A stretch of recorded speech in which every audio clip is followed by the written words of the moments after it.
Cuando vos das un derecho, alguien lo tiene que pagar. Entonces hoy hay 8 millones de personas que laburan y se rompen el lomo para bancar 20 millones de cheques. Y ese es el eje central por lo cual este país está destrozado. Este era Javier Milei hace 7 años, un controvertido tertuliano que defendía políticas económicas ultraliberales en platos de televisión, conferencias universitarias y foros empresariales. Su presencia en redes sociales, su estética peculiar, con el pelo largo y despeinado, y una retórica agresiva lo habían convertido en una figura mediática inconfundible. Sin embargo, nadie en su entorno, probablemente ni siquiera él mismo, imaginaba que unos años después tendría la oportunidad de llevar su discurso económico a la práctica como el presidente de la República Argentina. La transformación de Milei de figura mediática a fenómeno político empezó en 2021, cuando fundó el partido La Libertad Avanza y logró 4 representantes en las elecciones legislativas de ese mismo año. Lo que parecían unos resultados modestos le dieron visibilidad y recursos a un proyecto político que avanzaba sin freno. Con la motosierra como símbolo, Javier Milei supo capitalizar el descontento de la población argentina con los últimos gobiernos de Macri y Alberto Fernández. Pese a su programa de gobierno opuestos, ninguno de los dos logró sacar al país de la espiral inflacionaria ni frenar el deterioro de la economía. La población, agotada, buscaba alternativas. Así, las elecciones presidenciales de 2023 se presentaban como una oportunidad histórica para Javier Milei. Consciente de su impopularidad, el presidente saliente, Alberto Fernández, ni siquiera se postuló. El oficialismo estaba deslegitimado y la derecha fragmentada. En ese contexto, el controvertido tertuliano logró imponerse en la segunda vuelta de las elecciones, convirtiéndose en presidente de Argentina. Somos Marta Driesse e Ignacio Urbasos. Esto es Conversaciones Elcano y hoy vamos a hablar del experimento Milei. Conversaciones Elcano, temporada 5, episodio 12. El experimento Milei. Buenas noches a todos los argentinos de bien, porque hoy comienza la reconstrucción de Argentina. Milei se hizo famoso por sus ideales libertarios, es decir, el rechazo a la intervención del Estado en la economía y en la vida de las personas, junto con la defensa de la propiedad privada y la desregulación. Sin embargo, su perfil ideológico va mucho más allá de lo meramente económico. En numerosas ocasiones ha expresado su oposición a lo que él llama el cáncer de la ideología woke, señalando al feminismo y al ecologismo como enemigos directos de su proyecto político. Vamos a escuchar parte de esta narrativa en su último discurso este año en la cumbre de Davos. Sobre esta base fue construido el wokismo, un régimen de pensamiento único, sostenido por distintas instituciones, cuyo propósito es penalizar el disenso. Feminismo, diversidad, inclusión, equidad, inmigración, aborto, ecologismo, ideología de género, entre otros, son cabezas de una misma criatura cuyo fin es justificar el avance del Estado mediante la apropiación y distorsión de causas nobles. No es casualidad que el presidente de Argentina eligiera el foro de Davos para un discurso tan controvertido. El fenómeno Milei trasciende las fronteras de su país y él mismo es consciente de que se ha convertido en una figura política global. Ha recibido elogios de líderes como Donald Trump, Víctor Orbán o Giorgia Meloni, por mencionar algunos, y es invitado como si fuera una auténtica estrella de rock a congresos y reuniones de partidos de extrema derecha en todo el mundo. Desde su llegada al poder, la política exterior de Argentina también ha cambiado drásticamente. Su gobierno ha alineado al país geopolíticamente con Estados Unidos y ha renunciado a unirse al grupo de los BRICS. A nivel regional, en poco más de un año, Argentina ha protagonizado importantes roces diplomáticos con Brasil, Colombia, Venezuela y México. Argentina también ha decidido romper con su tradición diplomática de neutralidad, para avanzar, como escucharemos a continuación, en una nueva agenda internacional que promueve los valores de la libertad, o mejor dicho, la visión que Javier Milei tiene de ella. A partir de este día, sepan que la República Argentina va a abandonar la posición de neutralidad histórica que nos caracterizó y va a estar a la vanguardia de la lucha en defensa de la libertad. Porque, como decía Thomas Paine, aquellos que desean cosechar las bendiciones de la libertad deben como hombres soportar la fatiga de defenderla. Que Dios bendiga a los argentinos y a todos los ciudadanos del mundo y que las fuerzas del cielo nos acompañen. ¡Viva la libertad, carajo! En definitiva, el experimento Milei no es solo un experimento económico. El nuevo presidente de Argentina busca liderar una profunda transformación sociopolítica que también redefina el posicionamiento internacional del país. Para analizar todo esto, hoy contamos con 2 invitados de lujo. Nos acompaña Ernesto Talvi, investigador principal del Real Instituto Elcano y gran conocedor de la política latinoamericana, tras su experiencia como ministro de Exteriores de Uruguay. Bienvenido, Ernesto. Gracias por la invitación, un gusto. También está con nosotros Janina Well, miembro del Consejo Científico del Real Instituto Elcano e investigadora asociada en el Albert Hirschman Center on Democracy, donde trabaja en temas de participación política con foco en América Latina. Bienvenida, Janina. Gracias, un gusto estar con ustedes. Janina, Milei es un outsider sin una gran estructura política detrás, pero ha logrado canalizar el descontento de los argentinos hasta lograr algo que nadie había conseguido antes, convertirse en el primer presidente libertario electo del mundo. ¿Cómo llega Argentina a esta situación? Sí, es una gran pregunta a la que los que estudian Argentina le han dado muchas vueltas porque creo que requiere un marco, ¿no? Argentina tiene un diseño institucional que podría definirse como el de una verdadera partidocracia, o sea, tiene unas instituciones diseñadas para intentar evitar la llegada de outsiders o que en el caso de que entren no tengan poder para implementar una agenda de transformaciones radicales. Esto se organiza alrededor, por ejemplo, de la elección escalonada de diputados que se eligen por mitades o por tercios del Senado. Esto hace que, por ejemplo, alguien que ganara todos los votos en una elección igualmente no tendría la mayoría en el Congreso debido a esta forma de elección.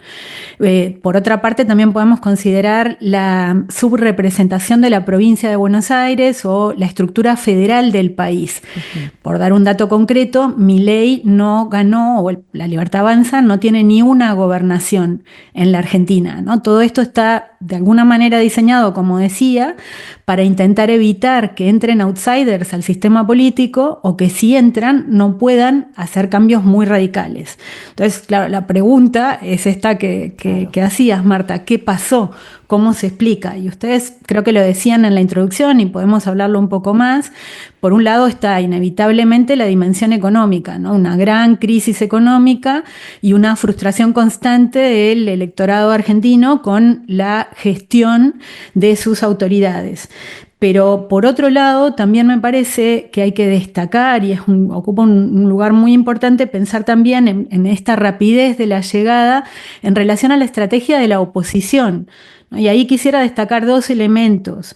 Por un lado, el que era el oficialismo, o sea, el peronismo en el gobierno cuando se da la elección del 23, hizo su aporte a alimentar la figura de Milei porque de esa forma esperaban que se dividiría el campo de la centroderecha y la derecha y por lo tanto tenían chances de ganar. No hay que olvidar que el candidato del oficialismo era el ministro de Economía de un país con el desastre económico que se estaba generando en ese momento. Y en segundo lugar, también destacable, pensado desde el contexto europeo, la estrategia en particular de Mauricio Macri, diría, de hacer una normalización express de un proyecto fácilmente asociable con el de la derecha radical. Mientras en muchos otros países se habla de cordones sanitarios, de evitar estas llegadas, en Argentina hubo una normalización express de esta figura de Milei que se debe en gran medida al rol de partes de la oposición en general y en particular de Mauricio Macri. Entonces, esto creo que son los componentes fundamentales de la llegada de Milei y de la Libertad Avanza al gobierno. Ernesto, hemos hablado de la crisis económica como un elemento central para explicar la llegada de Milei, pero probablemente nuestra audiencia no conozca los detalles. ¿Cómo estaba la economía argentina antes de la llegada de Milei? Bueno, la economía argentina tenía problemas de todo tipo y color. Para empezar, un exceso de gasto público sobre ingresos, un desequilibrio en las cuentas públicas, pero alguien que gasta más de lo que le ingresa, pero no tiene acceso al crédito internacional, o sea que no se puede, como hacen los gobiernos europeos, endeudar para financiar ese déficit. En la medida que no había capacidad de endeudamiento, entonces lo que el Banco Central hacía era imprimir billetes, pesos, para pagar el presupuesto público que no podía ser financiado con impuestos.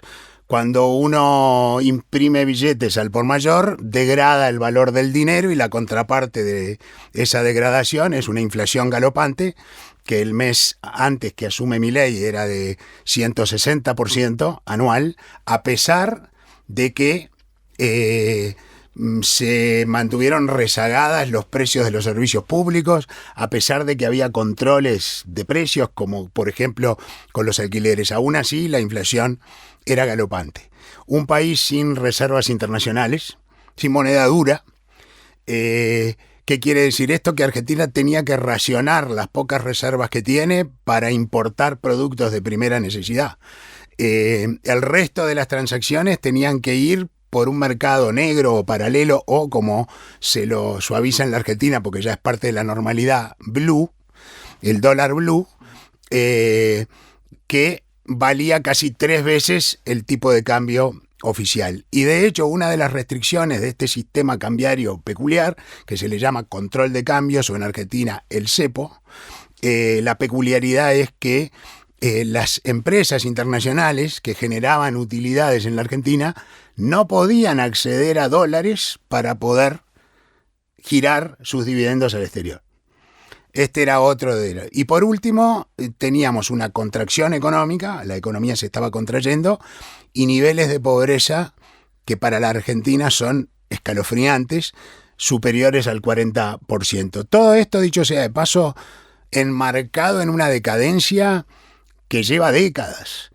Miren, en 1960 Argentina tenía, el argentino promedio tenía el mismo ingreso que el español y un 40% del ingreso de un norteamericano. Hoy Argentina es menos de la mitad, el argentino promedio gana menos que la mitad que un español y gana menos de la quinta parte que un norteamericano. Argentina en los años 30 estaba entre los 10 países más ricos del mundo en ingreso por habitante y hoy es el número 80. Es una historia de decadencia de la que hay muy pocos registros en la historia moderna. Y Ernesto, una vez en el poder, ¿qué medidas ha tomado Milei para intentar revertir esta situación que describes? Brutales y de choque.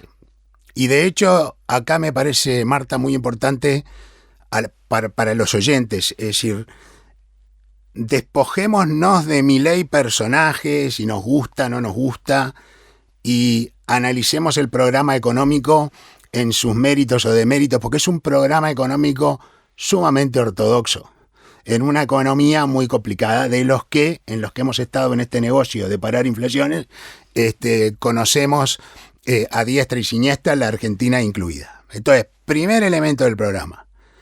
Si vamos a parar la inflación, hay que terminar con el desequilibrio fiscal. ¿Cómo se termina con un desequilibrio fiscal? Bajando gasto y subiendo ingresos.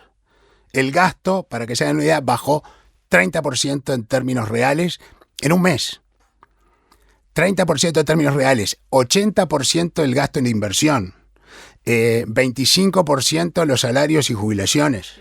Imaginen ustedes que aquí en España, de un día para otro, su gobierno les dice: ahora los funcionarios del Estado y los jubilados van a ganar 25% menos, de hoy para mañana. Lo cierto es que de una manera... Y que además los precios de los servicios públicos que estaban rezagados van a subir 30%. Eso es lo que ocurrió, pero claro, el déficit lo terminó en 2 meses. Pasó de 5 puntos del PIB a 0. Por ende, por supuesto que esa contracción brutal en los ingresos llevó a una contracción en la demanda, una contracción económica muy fuerte, y los niveles de pobreza, que ya eran altísimos, se dispararon 10 puntos más. Lo segundo, la pilar del programa, es no emitimos más dinero para financiar al fisco, cosa que es corolario de lo anterior. Si ya no tengo más déficit, no preciso emitir más dinero, por ende el Banco Central dejó de emitir dinero para financiar el déficit fiscal. Tercero, vamos a darle un ancla a esta economía, preanunciando por el lapso de un año de que el tipo de cambio oficial va a depreciarse al 2% por mes de aquí hasta el futuro previsible. Terminó siendo enero del 25, en febrero se bajó esa depreciación al 1%, pero se le dio un horizonte de previsibilidad. Y por último, el último ingrediente del programa fue un conjunto de reformas estructurales pro mercado, pro inversión, que apuntan y que se orquestaron desde el Ministerio de Transformación del Estado y de Regulación Económica, no me acuerdo cómo se llama, pero más o menos así, que dirige realmente un economista brillante, que es Federico Sturzenegger,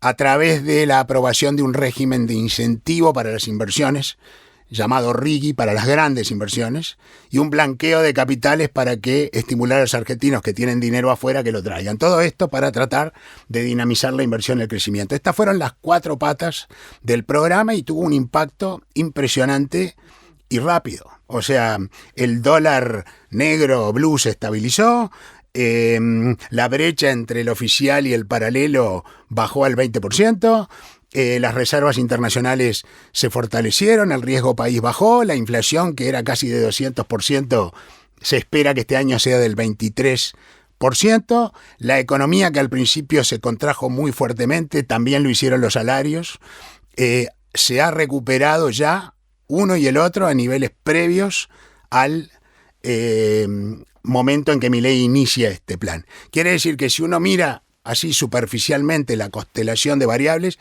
y si bien se le pidió a la población un sacrificio gigantesco, los resultados están a la vista y creo que en parte por eso Milei, a pesar de todos los pesares, Janina podrá iluminarnos más sobre esto, ha mantenido un nivel de aprobación altísimo, comparable con el que tenía cuando recién empezó, a pesar de todos estos sacrificios. Precisamente sobre eso te quería preguntar, Janina, porque nosotros en España y en toda Europa vivimos una crisis económica en 2008 que obligó a los gobiernos a implementar recortes muy fuertes y reformas que transformaron profundamente la vida de los ciudadanos.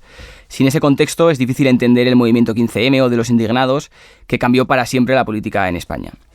Mi pregunta es: ¿cómo está respondiendo la ciudadanía argentina a estos recortes que Ernesto ha calificado como brutales, ¿no? Incluso cómo está respondiendo la ciudadanía argentina, también la oposición, y cómo está siendo cuál es el sentimiento en la calle?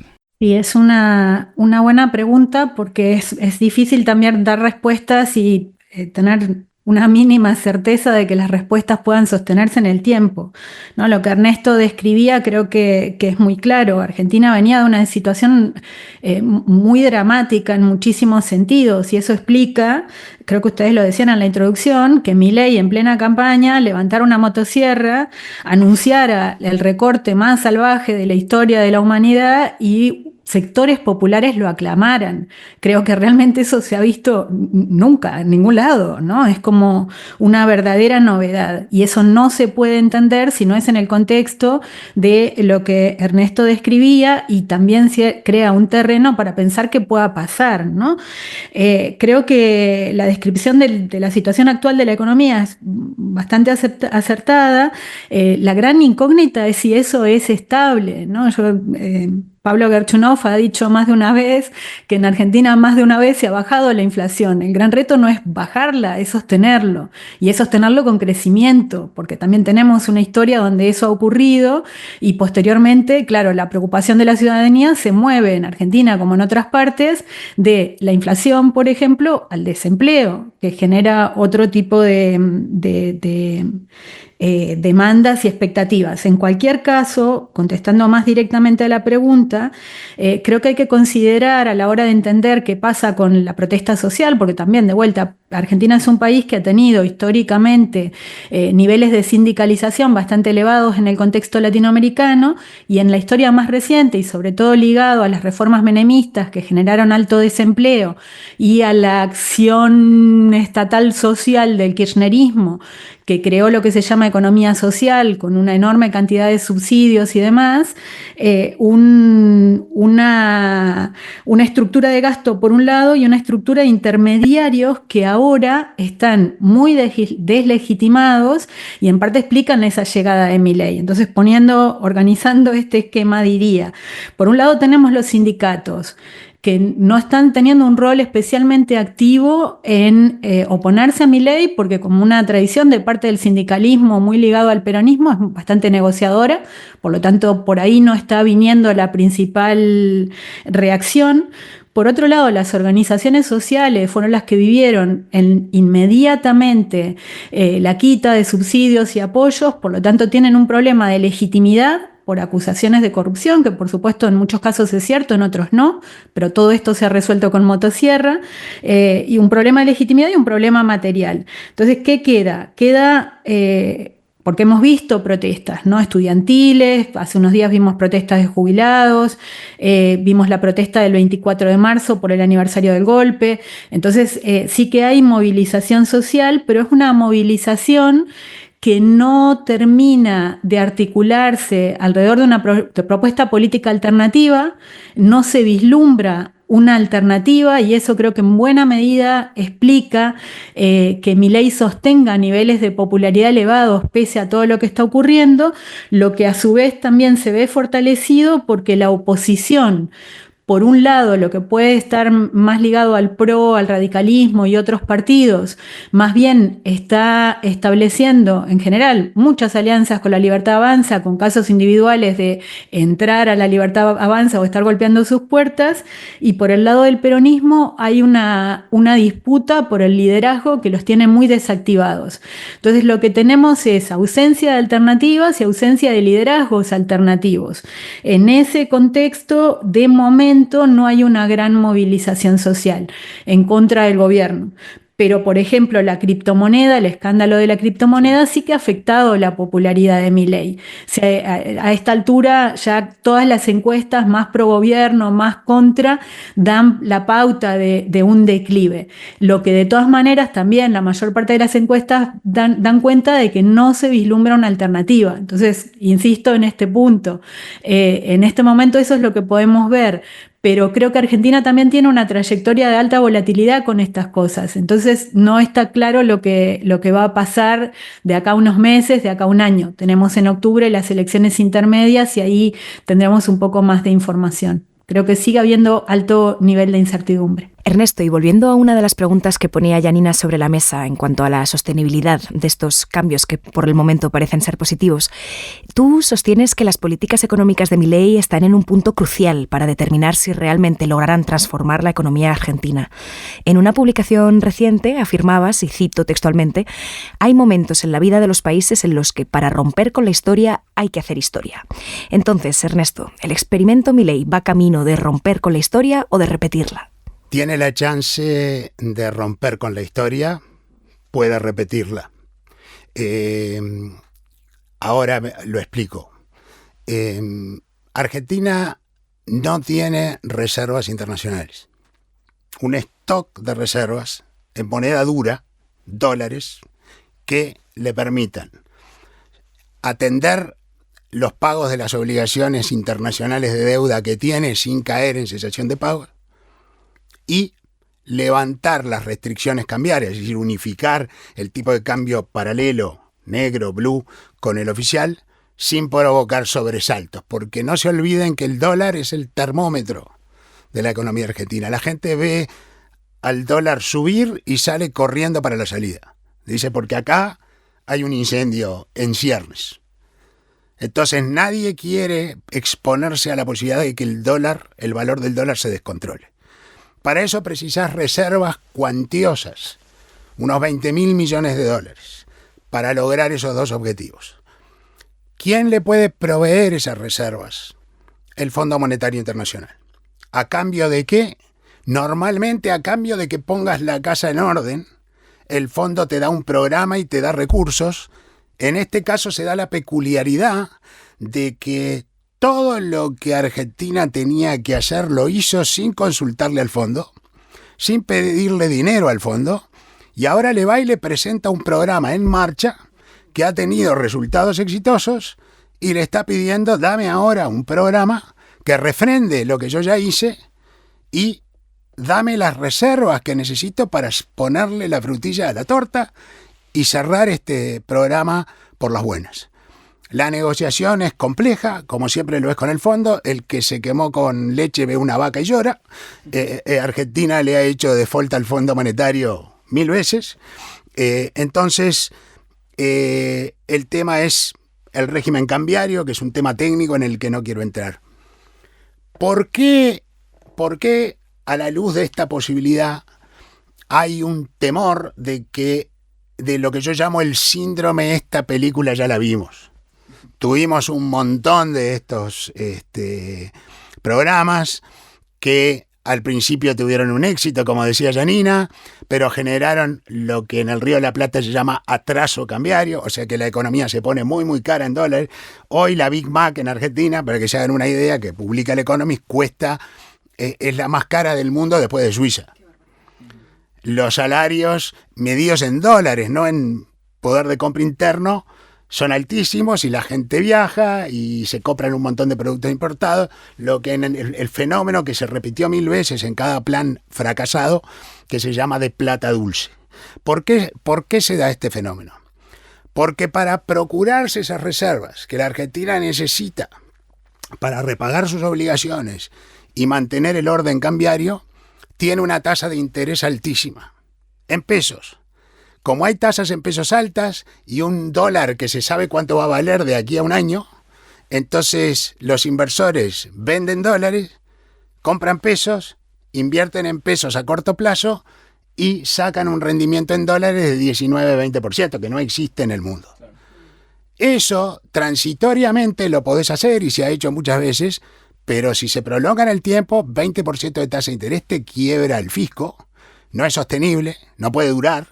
Y 20% de tasa de interés que induce la venta de dólares para colocarse en pesos hace que el tipo de cambio esté deprimido y por ende que te pongas muy caro en dólares, lo que hace perder competitividad a la producción nacional. Eso no es sostenible. Y por ende la posibilidad de que esto termine bien hoy es función de un buen acuerdo con el fondo que implique un desembolso muy significativo que le permita a la Argentina reconstituir reservas. En ese caso puede bajar la tasa de interés, se puede ir el dólar sin descontrolarse y mejorar la competitividad y acelerar la reactivación y adelantar la reactivación del crecimiento económico.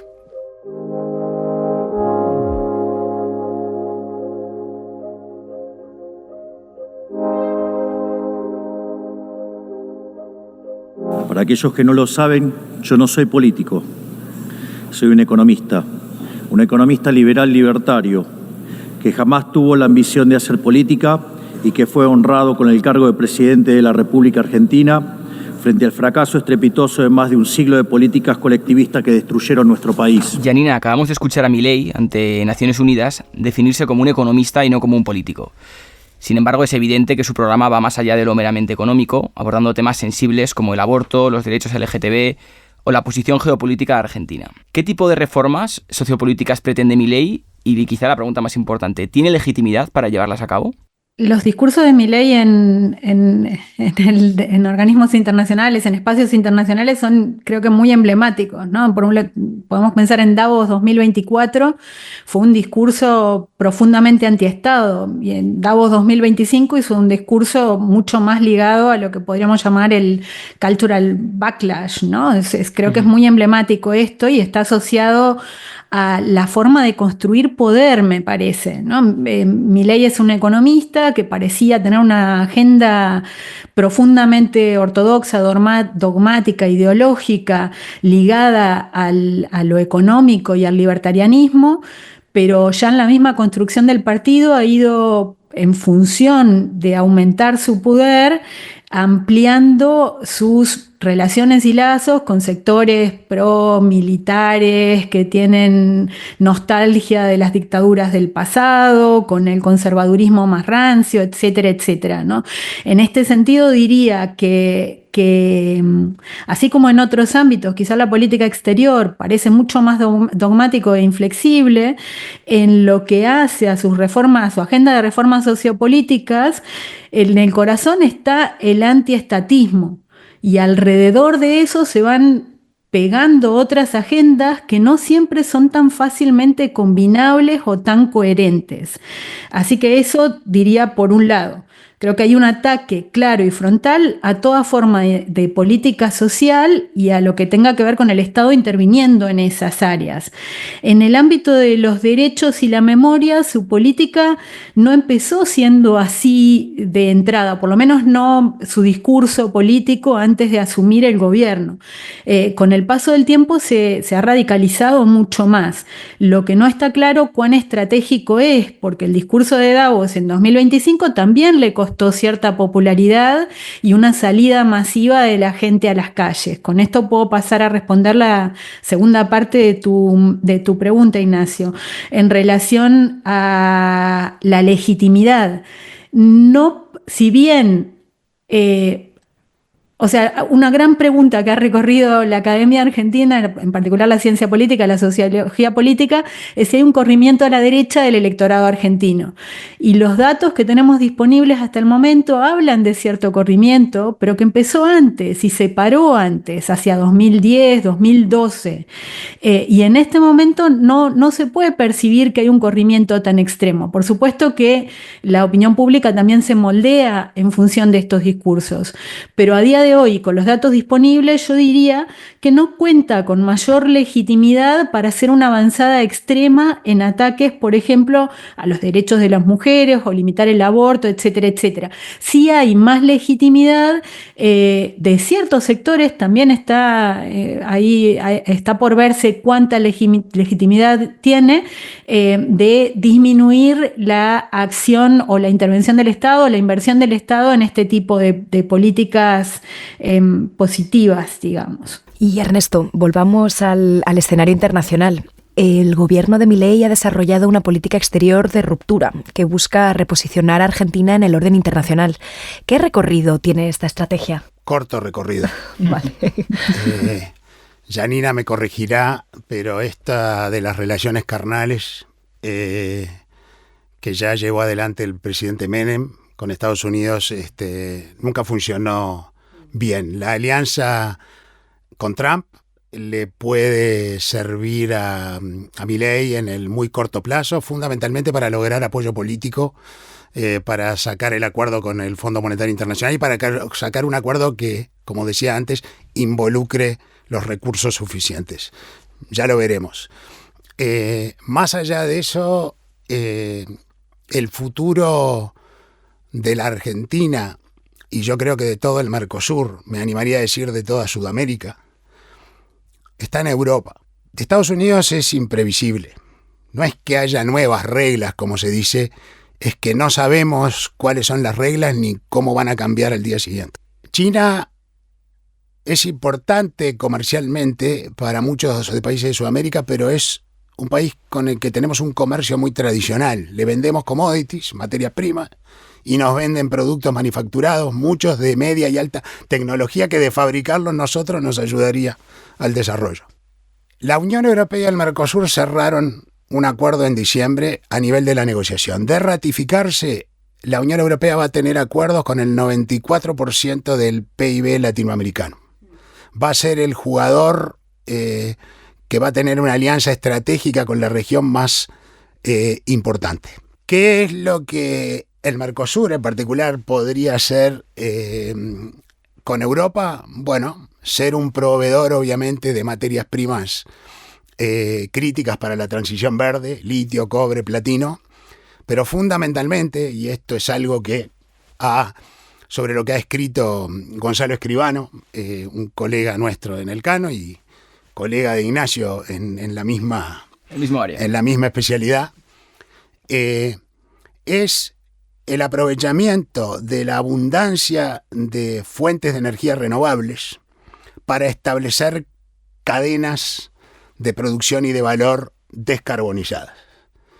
Esto es muy importante porque esas cadenas que necesitan estar cerca de las fuentes de energía, no es como el petróleo que se puede transportar barato, se van a integrar a nuestra matriz productiva, la van a volver más sofisticada, compleja, y eso de mayor valor agregado, y eso le va a permitir a América Latina tener, estoy hablando ahora del Mercosur en particular, tener una asociación estratégica con una región del mundo que es de la dimensión económica equivalente a la de Estados Unidos y de China, pero que juega por las reglas y que está dispuesta, porque Europa lo necesita, tiene lo que América Latina necesita, que es capital, tecnología y know-how, y está dispuesta a aportarlo para la construcción de esas cadenas en el marco de su interés, de su propio pacto verde o de su propia transición verde, digamos. Entonces, este es un matrimonio perfecto. Y si yo viniera de una cultura en donde los matrimonios se arreglan, esto sería lo primero que haría como padre, arreglar este matrimonio, porque tiene que ocurrir. Va a ser un enorme beneficio mutuo. Hablando de matrimonios que tienen que arreglarse, queríamos hablar de la relación entre Brasil y Argentina.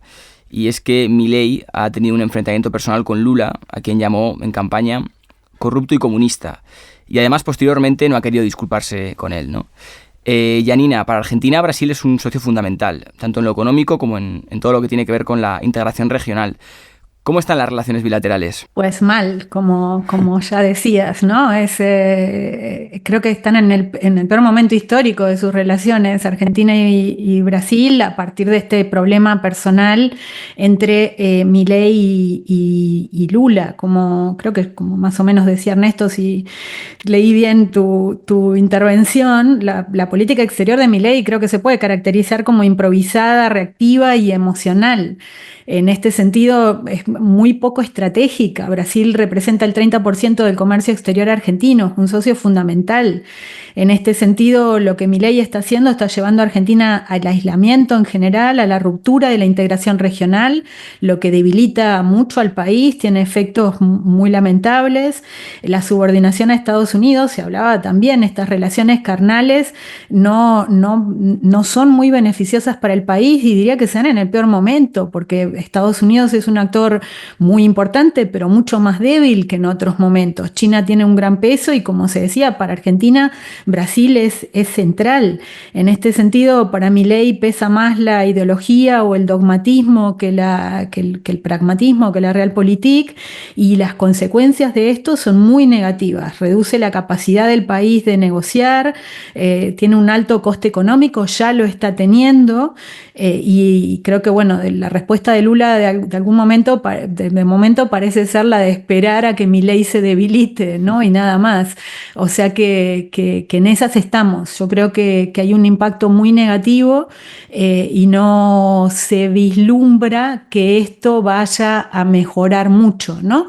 Quizá el escenario más probable sea que se mantenga esta relación hostil, tensa, sin ruptura, porque claro, los empresarios argentinos y brasileros tienen un coste muy alto llevar a más las hostilidades, pero en cualquier caso el coste es alto y negativo. Janina, Ernesto, ya para terminar, esta temporada estamos pidiendo a nuestros invitados e invitadas que nos recomienden una lectura o una película para profundizar en el tema del episodio. ¿Cuáles son vuestras recomendaciones?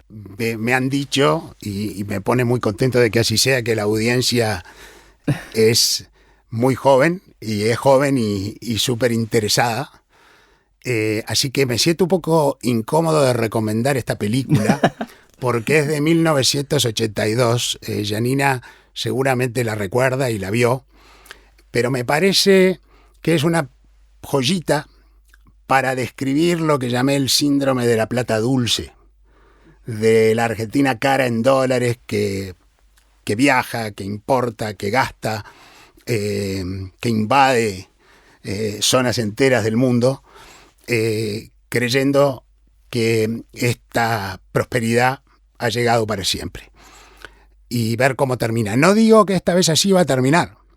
Digo que así podemos entender por qué el escepticismo y las dudas cada vez que se ve algo parecido a lo que estamos viviendo hoy, habiendo dicho que si se cierra un buen acuerdo con el fondo, el gobierno de Milei tiene posibilidad de llevar esto con éxito. Y la película se llama Plata Dulce, es del director Fernando Ayala, una actuación formidable de Federico Lupi y de Julio de Gracia.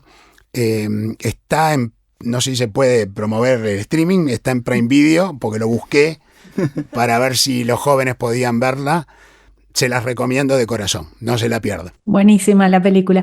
Yo quiero recomendar un libro también. Estuve pensando mucho en qué podía hacer y me decanté por Diario de una temporada en el quinto piso, que es un libro del sociólogo Juan Carlos Torre, que es un gran analista del peronismo, de las organizaciones sociales, sindicales y demás en Argentina.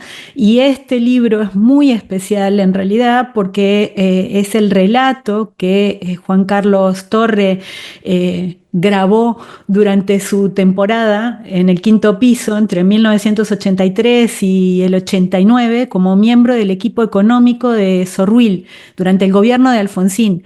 Y algunos dirán, bueno, pero estamos hablando de la actualidad porque era un libro que relata lo que pasó antes de la hiperinflación en el 89.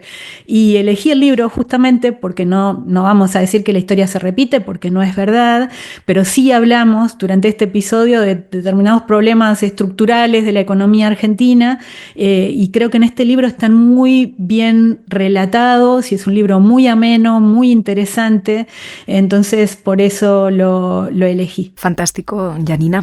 Bueno, a nuestros dos invitados, muchísimas gracias por esta conversación. Ha sido estupendo. Muchas gracias. Al contrario, gracias a ustedes. Un gran gusto. Conversaciones Elcano. ¿Cómo nos afecta lo que pasa en el mundo? Conversaciones Elcano es un podcast presentado por Ignacio Urbasos y Marta Driese, pero detrás hay todo un equipo que lo hace posible. Marta Corral, Laura Mula e Ivanoska López Valerio se encargan de la distribución digital. Pablo Colomer, Sara Mejía, Aurea Moltó y María Solana se asesoran con la producción y diseño de episodios. La edición, producción e identidad sonora corren a cargo de Toña Medina y Ángeles Oliva, y la grabación a cargo de Íñigo Guerrero, de Blueberry Studios. En la sección de entrevistas contamos con el equipo de investigación del Real Instituto Elcano. Puedes seguir Conversaciones Elcano en las principales plataformas de podcast. Estamos en Spotify, Apple Podcasts e iVoox, entre otras. Si quieres conocer los temas que tratamos aquí con mayor profundidad y estar al día de todas nuestras actividades, visítanos en la web del Real Instituto Elcano, www.realinstitutoelcano.org, o síguenos por X, Twitter, en @rielcano. Y si no quieres perderte ninguno de nuestros episodios, suscríbete a nuestro podcast.